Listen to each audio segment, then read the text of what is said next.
নন্দন টিভির স্বাস্থ্য বিষয়ক আয়োজন হোয়াইট কোর্টে আপনাদের আমন্ত্রণ জানাচ্ছি। আমি ডাক্তার এ.কে.এম. জুলফিকার ইসলাম। রমজান মাস সিয়াম সাধনার মাস, আত্মশুদ্ধির মাস, বছরের 11 মাসের সমস্ত শারীরিক এবং মানসিক গ্লানি পরিশুদ্ধর মাস এই পবিত্র রমাদান। এই মাসে মুসলিম উম্মার পবিত্র ধর্মগ্রন্থ আল কোরআন নাজিল হয়েছিল বিধায় নারী পুরুষ নির্বিশেষে সকলের কাছেই এই মাসটির গুরুত্ব অপরিসীম। সুস্থ অসুস্থ সকল মানুষই এই রমজান মাসে রোজা বা সিয়াম পালন করার চেষ্টা করে থাকে। দর্শক, তাই আমাদের আজকের পরিবেশনা রমজানের স্বাস্থ্য সুরক্ষা। রমজানে স্বাস্থ্য সম্পর্কিত বিভিন্ন সমস্যা এবং সমাধান নিয়ে আলোচনার জন্য আমাদের নন্দন টিভিতে উপস্থিত রয়েছেন বাংলাদেশের ঢাকা মেডিকেল কলেজের মেডিসিন বিভাগের অধ্যাপক এবং বিশিষ্ট চিকিৎসক প্রফেসর ডাক্তার এম.এ. কাশেম। তিনি আমাদের স্বাস্থ্য বিষয়ক বিভিন্ন সমস্যা নিয়ে সমাধানের পথ বলে দিবেন। আশা করছি দর্শকদের ওনার উপদেশ অনেক উপকারে লাগবে। চলুন পরিচিত হই আমাদের অতিথি ডাক্তার প্রফেসর এম.এ. কাশেম সাহেবের সাথে।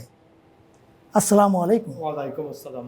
নন্দন টিভি স্টুডিওতে আপনাকে স্বাগত জানাচ্ছি। কেমন আছেন আপনি? ধন্যবাদ, আমি ভালো আছি। আপনার মাধ্যমে আপনাকে এবং আমার নন্দন টিভির মাধ্যমে দর্শকবৃন্দকে রমজানের শুভেচ্ছা জানিয়ে শুরু করছি। ধন্যবাদ। আমাদের অনেকেরই হাইপোথাইরয়েডিজম থাকে, হাইপার থাইরয়েডিজম থাকে, থাইরয়েডের আধিক্য বা কমতি, অনেকের আবার অন্যান্য হরমোনাল ডিজিজ থাকে। এই রমজান মাসে এই সমস্ত হরমোনাল ডিজিজ যাদের রয়েছে তাদের ক্ষেত্রে কি স্পেশাল কোনো প্রিকশন নেওয়ার প্রয়োজন আছে কিনা? প্রিকশন বলতে হাইপোথাইরয়েডিজমটা সবচেয়ে কমন। জি, হাইপোথাইরয়েডিজমে আপনি জানেন যে সাধারণত তার সাথে স্থূলতা থাকে, মোটা হয়ে যায় মানুষ। এবং হাইপোথাইরয়েডিজমের অবিসম্ভাব হিসেবে অনেক রোগীদের মাঝেই ডিজিজেবিডিমিয়া বা হাই কোলেস্টেরল থাকে। জি। তো এখানে হাইপোথার্মিয়ায় হাইপোথাইরয়েডিজমের যেটা প্রধান কমপ্লিকেশন হয়, এটা শীতের দেশ, এখানে প্রায়শই সাব জিরো টেম্পারেচার থাকে। তো আপনি হাইপোথার্মিয়া আক্রান্ত হতে পারে। এটা আপনি জানেন যে হাইপোথাইরয়েডিজম উইমেন মানে উইমেনদের বেশি হয়, বয়স্ক মানুষের বেশি হওয়ার চান্স থাকে। সেক্ষেত্রে যদি কোনো বয়স্ক মানুষ, যারা এখানে তো নর্থ আমেরিকা অনেক একাও থাকেন বাসায়, দেখা যায় এদের যদি আনডায়াগনোসড হাইপোথাইরয়েডিজম থাকে অথবা ডায়াগনোসড, সঠিক মাত্রায় ওষুধ খাচ্ছেন না, এমনকি হয় তারা কিন্তু নির্জন ঘরে অনেক সময় হাইপোথাইরয়েডিজমে আক্রান্ত হয়ে মৃত্যুবরণ করেন, এমন অনেক ঘটনা আছে। আপনার থাইরয়েড প্রোফাইলটা নিয়মিত চেক করতে হবে। থাইরক্সিন জাতীয় যে ওষুধটা দেওয়া হয় ওটা ডোজটা অবশ্যই খালি পেটে সকালে প্রতিদিন খেতে হবে, এবং এটা কিন্তু লাইফ লং ডিসঅর্ডার।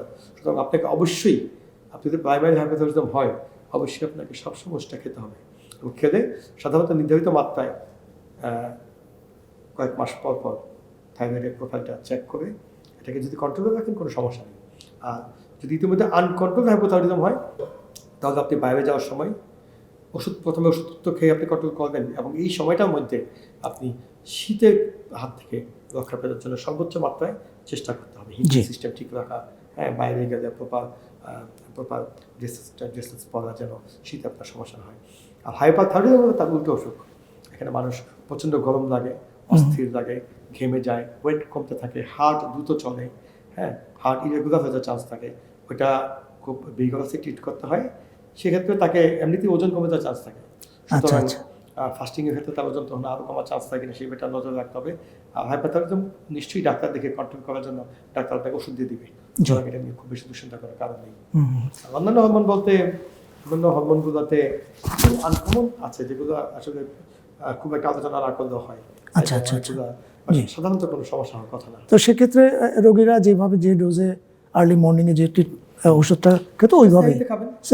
নিয়ম হলো যে আমরা বলি 30-60 মিনিট আগে খেতে হয়। আচ্ছা আচ্ছা। ওকে, আপনি সেহরিতে তো বেশিরভাগ মানুষ তো ঘুম থেকে উঠেই সেহরিটা করে শুয়ে পড়েন না, তো উঠে তার একটি প্রিপারেশন থাকে। আপনি প্রথমে উঠেই একদম বাসি মুখে আপনি ট্যাবলেটটা খেয়ে ফেলেন। এবং এটা না শুধু আমি যেগুলো বলবো সকালে খাওয়া যে ওষুধগুলো কথা বলা আছে, যেগুলো খাবার আগে খেতে হয়, সবগুলো আপনি সাথে সাথে খেয়ে নেন। তারপর আপনি আপনার সেহরি প্রিপেয়ার করুন, আপনি একটু ফ্রেশ হন, দেন আপনি খাবার খান।